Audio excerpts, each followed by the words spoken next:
মনে হয় রিয়াই বিয়েটা তাড়াতাড়ি করাইছে, তাই না? রিয়া তোর অনেক ভালোবাসে দোস্ত, কোনো সময় কষ্ট দিবি না। আমি এবার কাঁদতে শুরু করলাম।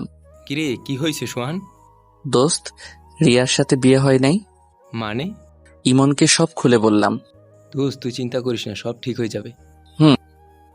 আমি তোরে পরে ফোন দিচ্ছি। ওকে। বাসায় আসলাম। খাটে বসা মাত্র রোজা রুমে এসে বলল, কিছু লাগবে? না। রোজার হাতে মার সোনার চুড়ি, যা একসময় মা রিয়াকে দেবে বলে কিনছিল মা। রোজা আমার পাশে বসলো। আপনি কোনো চিন্তা করবেন না, আমাকে ডিভোর্স দিয়ে রিয়া আপুকে আপনি বিয়ে করলেন।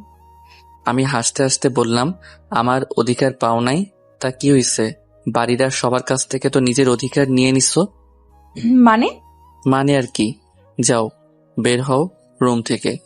রিয়া চলে গেল। আমি চোখ বুজে শুয়ে শুয়ে ভাবতেছি কি থেকে কি হয়ে গেল।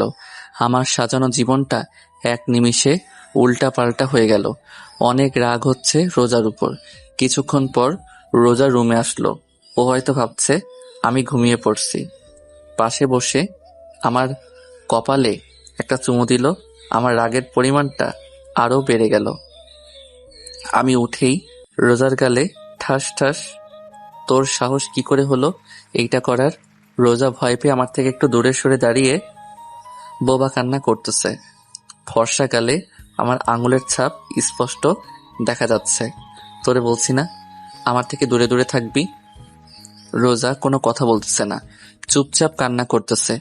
এরই মধ্যে মা রুমে ঢুকলো। কি হয়েছে, এত চিল্লাচিল্লি করছিস কেন? এ কি রোজা, তুই কান্না করতেছিস কেন? তোর গালে এটা কিসের দাগ? নে আম্মু। মা আমার কাছে এসে বলল, রোজাকে মারছিস তুই? কেন মারছিস? মা এবার আমার গালে পড়ছে। আমার রাগটা আরো বাড়তে লাগলো। মা, এই একটা মেয়ের জন্য তুমি? ও শুধু একটা মেয়ে না, ও আমাদের বাড়ির বউ। বউ বউ বউ আর ভালো লাগে না মা। ভালো লাগবে আনে, আসেন ভাত খাইতে। রোজা মা, তুই আমার সাথে আয়। মা আমি খুলনা যাব। তোর সাথে পরে কথা বলবো।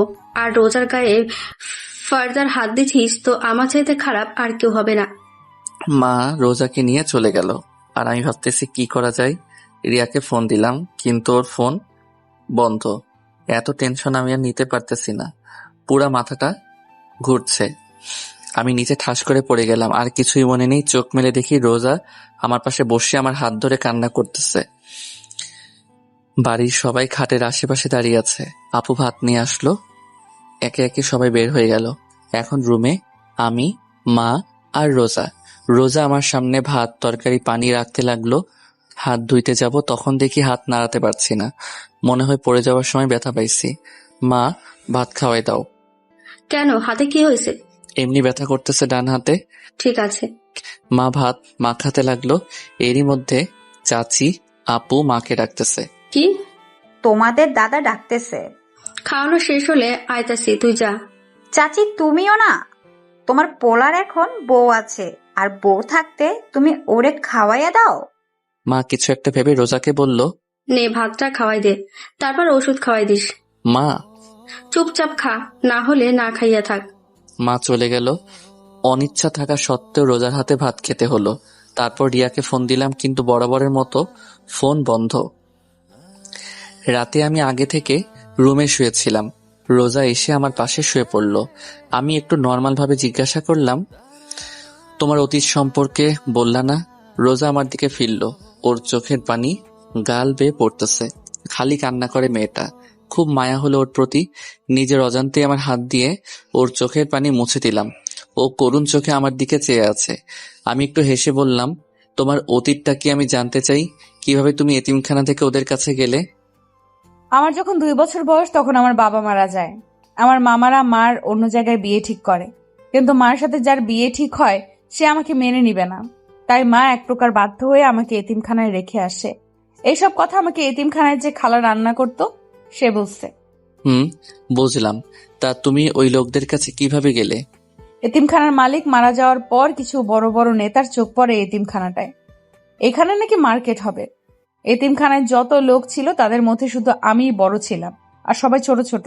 সবাইকে আলাদা আলাদা এতিমখানায় শিফট করা হয়। কিন্তু একটা পুলিশ আমাকে ওই লোকটার কাছে বিক্রি করে দিছে। তারপর আপনার সাথে দেখা। বলে কান্না করতে লাগলো। তোমাকে বলছি না এই কান্নাকাটি একদম আমার সামনে করবা না। ও কান্না থামিয়ে বলল, আপনি রিয়া আপুকে বিয়ে কইরেন, কিন্তু আমারে তাড়ায় দিবেন না। আপনার ঘরের একটা কোনায় একটু জায়গা দিয়েন। আপনি তো জানেন আমার থাকার কোনো জায়গা নাই। আমি কি বলবো কিছুই মাথায় আসতেছে না। আচ্ছা ঠিক আছে, তুমি ঘুমাও তাহলে। হুম। আমি বারান্দায় এসে রিয়াকে ফোন দিলাম, কিন্তু ফোন এখনো বন্ধ। আমি এসে বিছানায় শুয়ে পড়লাম। রাত 4:30 ফোনের আওয়াজে ঘুম ভাঙে। চোখ মেলে তাকিয়ে দেখি রোজা আমাকে জড়িয়ে ধরে শুয়ে আছে। ওর গরম নিঃশ্বাস আমার গলার উপর পড়তেছে। রোজাকে না সরিয়ে ফোনটা রিসিভ করলাম। ইমন ফোন দিছে। হ্যালো, কিরে দোস্ত, এত রাতে কিছু হয়েছে? দোস্ত রিয়া, কি হয়েছে রিয়ার? রোজাকে ধাক্কা দিয়ে সরিয়ে উঠে বসলাম। রোজা করুণ চোখে আমার দিকে চেয়ে আছে। দোস্ত রিয়া সুইসাইড করেছে। মানে কি? দোস্ত অবস্থা খুব খারাপ। সদর হাসপাতাল থেকে ফেরত দেশে খুলনা মেডিকেল নেওয়া হয়েছে। দোস্ত কি করবো বল? কাঁদতে কাঁদতে কথাটা বললাম ইমনকে। তুই তাড়াতাড়ি চলে আয়, না হলে হয়তো শেষবারের মতো দেখতে পারবি না। কিছু হবে না রিয়ার, আমি এখনই আসতেছি। কি হয়েছে? আপনি এখন কোথায় যাবেন? আমার হাত ধরে কথাটা বলল রোজা। আমার প্রচুর রাগ উঠতে লাগলো। ঠাস ঠাস ঠাস কয়টা থাপ্পড় দিচ্ছি আমার মনে নাই। তোর জন্য, শুধু তোর জন্য। আমার সাজানো জীবনটা এলোমেলো হয়ে গেছে। রোজা কান্না করতে আছে। এত রাতে চিল্লাপাল্লা শুনে বাড়ির সবাই দরজায় কড়া নাড়ল। দরজা খুলতেই মা ঘরে ঢুকে, সাথে দাদি ও চাচিরা। কি হয়েছে কি সুহান? এত চিল্লাপাল্লা কেন? কি রে রোজা, তুই কান্না করতেছিস কেন? তুই আবার রোজাকে মারছিস? মা আমার কথা না শুনে অনবরত থাপ্পড় মারতে লাগলো আমার গালে। রোজা খাট থেকে নেমে আমার সামনে দাঁড়ালো। আম্মু, উনি আমারে কিছু বলে নাই। তুই সর সামনে থেকে। না আম্মু, উনি আমার স্বামী। উনিই মারবে আমাকে, আবার উনিই ভালোবাসবে আমায়। সত্য তুই? মারো মারো, কত মারবা মারো, বলে কাঁদতে কাঁদতে নিচে বসে পড়ল সোহান। এবার মা বুঝতে পারলো কিছু একটা হয়েছে। মা আমার পাশে বসে বলল, কি হয়েছে? রিয়া, রিয়া কি? আমি এখন খুলনা যাব। কেন? আর এত গাড়ি পাওয়া যাবে না তো? রিয়ার কি হয়েছে? ও সুইসাইড করছে। কি? ও আমার জন্য সুইসাইড করছে মা। ইমন বলল সদর থেকে ফেরত দেশে খুলনা মেডিকেলে নিয়ে গেছে। আর ইমন বলল মনে হয় আর বাঁচবে না। মা কি বলবে ভাবতেছে। মা জানতো এরকম কিছু একটা হবে, কিন্তু এত তাড়াতাড়ি হবে তা মা ভাবতে পারে নাই। দেখ সোহান, রিয়ার কিছু হবে না। রোজা আমার পাশে বসলো, আমার কাঁধে হাত রেখে বলল, আপনি চিন্তা করবেন না, সব ঠিক হয়ে যাবে। এখন 5:30। শাকিল কোথা থেকে একটা বাইক নিয়ে আইছে। রিয়ার মাকে ফোন দিলাম, কিন্তু রিসিভ করলো না। খুলনা রওনা দিব, রুম থেকে বের হব। এরই ভিতর রোজার সামনে আসলো। আমার ডান হাত তার বুকের উপর রাখলো আর চোখ বুজে বলতে লাগলো, আমি হয়তো আপনার জীবনে এসে অনেক বড় ক্ষতি করে ফেলেছি আপনার। আমার না অনেক লোভ। ছোটবেলা থেকে কাউকে আব্বু আম্মু বলে ডাকতে পারি নাই, তাই আপনার আব্বু আম্মুকে পেয়ে লোভটা আর সামলাতে পারি নাই। আমার জন্য আপনি অনেক সমস্যার ভেতরে পড়েছেন, তার জন্য আমি আপনার কাছে ক্ষমা চাচ্ছি। আমার হাতটা এখনো ওর বুকের উপর। ওর এক একটা নিঃশ্বাস আমি আমার হাত দিয়ে অনুভব করতে পারছি। আমি হালকা করুণভাবে বললাম, আর কিছু বলবে? হুম। বলো তাহলে। আমার বের হতে হবে। মারবেন না তো? না বলো। আর ওই সময় তোমাকে মারছি তার জন্য সরি। আমি আপনাকে একটু জড়িয়ে ধরতে চাই। রোজা উত্তরের আশায় আমার দিকে চেয়ে আছে। আমি কি বলবো ভাবতেছি। কি মনে করে যেন আমি হাতটা মেলে দিলাম, আর ও সোজা আমার বুকের উপর পড়ল। মা দরজার সামনে দাঁড়িয়ে হালকা কাশি দিল। রোজা লজ্জা পেয়ে খাটের কাছে বসলো। মা রুমে ঢুকে রোজাকে বলল, রোজা মা, তুই একটু বাইরে যা। রোজা বাইরে চলে গেল। মা কিছু বলবা? দেখ সোহান, তুই রিয়াকে ভালোবাসিস। তোর ভালোবাসাকে আমি আর তোর আব্বু সম্মান করি বলে আমরা তোর আর রিয়ার বিয়ে ঠিক করেছি। কিন্তু এখন রোজা তোর বউ। তুই রোজাকে না চাইলেও আমি রোজাকে চাই। শুধু আমি না, বরং বাড়ির সবাই রোজাকে তোর পাশে দেখতে চাই। এখন তোর হাতে সবকিছু। তাহলে মা, রিয়ার কি হবে? মা কি হলো, কথা বলো। রিয়ার কি হবে? ও তো আমাকে পাগলের মতো ভালোবাসে। দেখ সোহান, আমি জানি তারপরও সোহান, রোজা তোর বউ, আর আমি মন থেকে রোজাকে আমার ছেলের বউ হিসেবে মেনে নিয়েছি। কিন্তু আমি তো মেনে নেই নাই। তুই আমার ছেলে, তোরে আর কি বলবো। স্বামী স্ত্রীর মধ্যে আল্লাহ অন্য রকমের ভালোবাসা দিয়ে দিয়েছে, যা তুই এখন বুঝতে পারবি না। মা রুম থেকে চলে গেল। রিয়ার মাকে আবার ফোন দিলাম, কিন্তু ধরলো না। খুলনা রওনা দিলাম, সাথে শাকিলও হাসপাতালে আছে। গিয়ে দেখি রিয়া আর নেই, কিছুক্ষণ আগে মারা গেছে। আমি পুরা শকড, বিশ্বাসই হচ্ছে না যে রিয়া মারা গেছে। আমার চোখ থেকে অনবরত পানি পড়তেছে। রিয়ার মা রিসিপশনে নার্সের সাথে কথা বলতেছে। আমি পিছন থেকে বললাম, খালা। রিয়ার মা মারলো আমাকে, এত জোরে থাপ্পড়টা মারছে যে আমি নিচে ফ্লোরে আছড়ে পড়লাম। ঠোঁট ফেটে গেছে, রক্ত পড়তেছে। শাকিল এসে আমাকে দাঁড় করালো। খালা, রিয়া কোনো কথা বলতেছে না, নীরবে কান্না করতেছে। মা চলো। রিয়ার মা কাঁদতে কাঁদতে রিয়ার ভাইয়ের পিছু পিছু চলে গেল। আমি কান্না করতেছি না, রিয়া আমার চোখ থেকে পানি পড়তেছে। রিয়ার মার পিছু পিছু চলতে লাগলাম। তারা একটা অ্যাম্বুলেন্সে উঠতে লাগলো। আমি দৌড়ে অ্যাম্বুলেন্সের পাশে গেলাম। খালা, রিয়া। তোর এই পাপি মুখে রিয়ার নাম আর নিস না। খালা। ঠাস করে অ্যাম্বুলেন্সের দরজাটা বন্ধ করে তারা চলে গেল। আমি বসে পড়ে চিৎকার করে কান্না করতে লাগলাম। রিয়া নাই, আমার বিশ্বাসই হচ্ছে না। মনে হয় একটা দুঃস্বপ্ন, যা ঘুম ভাঙলে সব ঠিক হয়ে যাবে। শাকিল মাকে ফোন করে বলে দিছে রিয়া মারা গেছে। একটা নার্স আসলো, আমার কাছে এসে বলল, আপনার নাম কি সোহান? আমি মাথা নাড়িয়ে হ্যাঁ বললাম। নার্স একটা ভাঁজ করা কাগজ আমার কাছে দিল। এটি কি? যে পেশেন্টটা কিছুক্ষণ আগে মারা গেছে তার লেখা চিঠি। আমি কাগজটা হাতে নিয়ে বললাম, আপনি কোথায় পেলেন? পেশেন্ট যখন মৃত্যু শয্যায় ছিল তখন তার মার কাছে কাগজটা দিয়েছিল আর বলেছিল এটা সোহানকে দিতে, কিন্তু পেশেন্ট মারা যাওয়ার পর পেশেন্টের মা কাগজটা ডাস্টবিনে ফেলে দেয়। আমি ডাস্টবিন থেকে উঠিয়ে আমার কাছে রেখে দিই, আর আপনাকে দেখে মনে হলো আপনি সোহান, তাই দিলাম। আমি কান্না করতে করতে বললাম, ধন্যবাদ আপনাকে। আর একটা কথা, মেয়েটা মারা যাওয়ার সময় অনেক মিনতি করেছে তার মায়ের কাছে, বাবার কাছে আপনাকে দেখার জন্য। আমি আর কি বলবো, আমার মনে হয় না যে রিয়া মারা গেছে। হাসপাতালের বাইরে বসে আছি, পাশে শাকিল, ইমনের অপেক্ষায় আছি। ইমন আসলো, ওকে জড়িয়ে ধরে কান্না করতে লাগলাম। ইমনও কান্না করতেছে। রিয়ার বাসায় গেলাম, কিন্তু রিয়ার আব্বু ঢুকতে দেয় নাই আমাকে। আমি, শাকিল আর ইমন রিয়ার ঘরের বাইরে দাঁড়িয়ে আছি। আমি নন স্টপ কান্না করতেছি। কি থেকে কি হয়ে গেল, তাই না? আস্তে আস্তে রিয়ার বাড়ির ভেতর লোকজন বাড়তে লাগলো। প্রায় লোকজন আমাকে ঘৃণার চোখে দেখতেছিল। নানান মানুষ নানান কথা বলতেছিল আমাকে। মসজিদ থেকে লাশের খাট আনা হয়েছে, কিছুক্ষণের মধ্যে রিয়াকে শেষ গোসল করাতে নিয়ে যাবে। আমার কিছু বন্ধু আমাকে বাজে ভাষায় গালাগালি দিতে লাগলো। ওরা কেউ বিশ্বাস করতে পারছিল না যে রিয়া সুইসাইড করেছে, তাও আমার জন্য, যেখানে কিছুদিন পর আমাদের বিয়ে হওয়ার কথা ছিল। আর আজ মসজিদের মাইকে এলান দিতেছে যে রিয়ার নামাজের জানাজা বাদ জোহরে নামাজের পর হবে। রিয়ার আব্বু বাড়ির সামনে দাঁড়িয়ে আছে, যেন আমি ভিতরে ঢুকতে না পারি। পুলিশ আসছিল লাশ নিয়ে যেতে ময়না তদন্ত করার জন্য, কিন্তু রিয়ার আব্বু তার মেয়ের শরীর কাটাছেঁড়া করতে দেবে না বলে পুলিশকে অনেক টাকা খাওয়াইছে। রিয়ার আম্মু বাইরে আসছে, আমি দৌড়ে তার কাছে গেলাম আর বললাম, খালা, রিয়াকে শেষবারের মতো একবার দেখতে দিন। রিয়ার আম্মু কান্না করতে করতে বলল, না, তুই আমার মেয়েকে দেখতে পারবি না। আমার মেয়ে তোরে শেষবার দেখার জন্য তরফাইছে, আকতে মিনতি করছে, কিন্তু তোরে দেখতে পায় নাই, তাই তোরেও দেখতে দিব না। তুইও তরফাবি, আজীবন আফসোস করবি যে শেষবার তুই রিয়ার মুখটা দেখতেও পাস নাই। আমি রিয়ার মার পা ধরে কান্না করতে লাগলাম। রিয়ার বড় ভাই এসে রিয়ার মার কাছ থেকে নিয়ে আমাকে বাইরে বের করে দিল।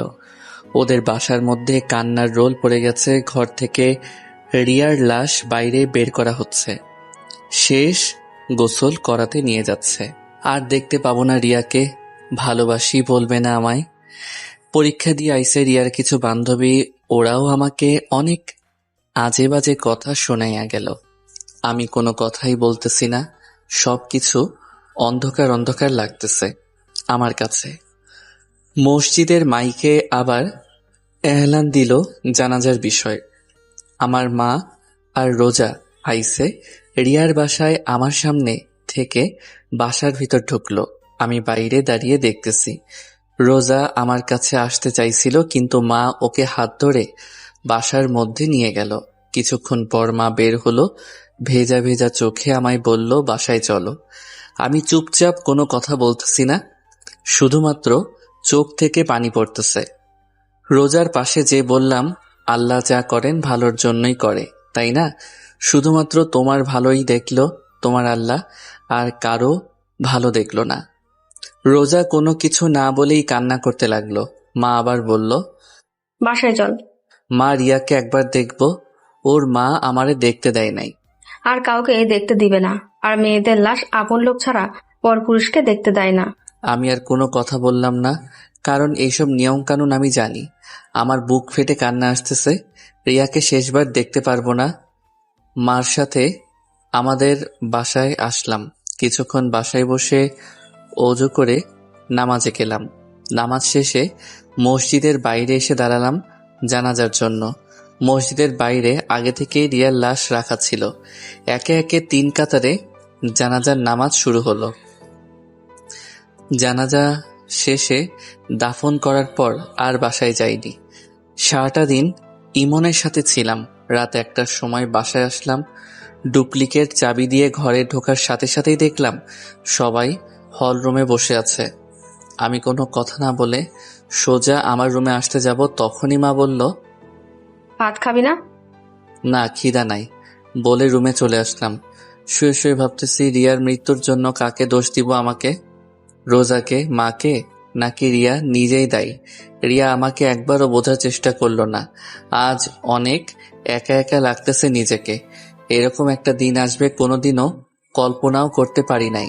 কিছুক্ষণ পর, এই যে শুনছেন, এই যে শুনতেছি, বলো। ওঠেন। কেন? ওঠেন তো। আমি উঠে পিঠের তলায় একটা বালিশ দিয়ে হেলান দিয়ে বসলাম। রোজা ভাত মাখতে শুরু করলো আমার মুখের কাছে। এক লোকমা ভাত নিয়ে বলল, হা করুন। আমি চুপচাপ ওর দিকে তাকিয়ে আছি। ও আবার বলল, কি হলো, হা করুন। তখন বললাম, না, খাবো না। দেখে মনে হচ্ছে সারাদিন কিছুই খান নাই, আরো আপনার হাতে ব্যথা। খাবেন কি করে, নিন, হা করুন। আমি এবার একটু জোরে চিল্লাই, বললাম, খাবো না। শুনো নাই? আওয়াজ শুনে মা রুমের ভিতর আসলো। এসে রোজাকে বলল, তোরে বলছি না ও খাবে না, ওর জন্য তুইও সারাদিন না খাইয়া রইছ। তুই খাইয়া ঘুমাই পড়। আর সোহাগ, রোজারে যেন মারা টারা না হয় না। বলে দরজাটা আটকিয়ে চলে গেল। রোজাও ভাত না খেয়ে হাত ধুয়ে বিছানায় শুয়ে পড়ল। কি অদ্ভুত, তাই না? ও আমার জন্য না খেয়ে বসে আছে। রিয়ার কথা ভাবতে ভাবতে ঘুমিয়ে পড়লাম। সকালে রোজার ডাকে ঘুম ভাঙে। চা হাতে নিয়ে দাঁড়িয়ে আছে। চাটা হাতে নিলাম। এক চুমুক খাওয়ার পরেই রোজা জিজ্ঞাসা করলো, চা কেমন হয়েছে? আমি মাথা নাড়িয়ে ভালো বললাম। আমি নিজেকে অনেক নর্মাল রাখার চেষ্টা করতেছি, যদি কেউ বুঝতে না পারে আমার ভিতর থেকে কি চলতেছে।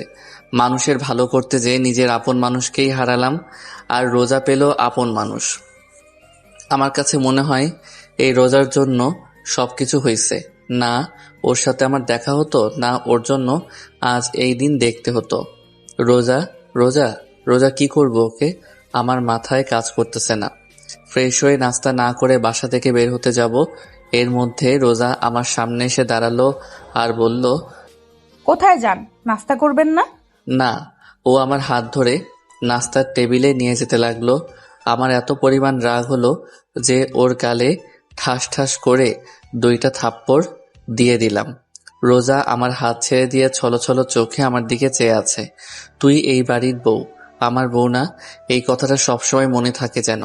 চলে আসার সময় মার রুমের দিকে তাকিয়ে দেখি মা আরও আমার দিকে চেয়ে রইছে। বাইরে বের হয়ে দেখি রিয়ার ছোট ভাই বাসার গেটের সামনে দাঁড়িয়ে আছে, হাতে একটা ব্যাগ নিয়ে। আমি ওর পাশে যে দাঁড়ালাম, ও নিচের দিকে চেয়ে আছে। কিছু বলবি আরিয়ান? ওর নাম অন্য কিছু, কিন্তু আমি আর রিয়া আরিয়ান বলে ডাকি। ও তখন কাঁদতে কাঁদতে আমাকে জড়িয়ে ধরল। কিছুক্ষণ পর ছেড়ে দিয়ে ব্যাগটা আমার হাতে দিল। আমি হাতে নিয়ে বললাম, কি এতে? ও ও কাঁদতে কাঁদতে বলল, এটা আপুর ডায়েরি। তুমি যে শাড়ি দিছো সেই শাড়িটা। আমি জানি তুমি আপুকে অনেক ভালোবাসো, কিন্তু কি থেকে কি হয়ে গেল।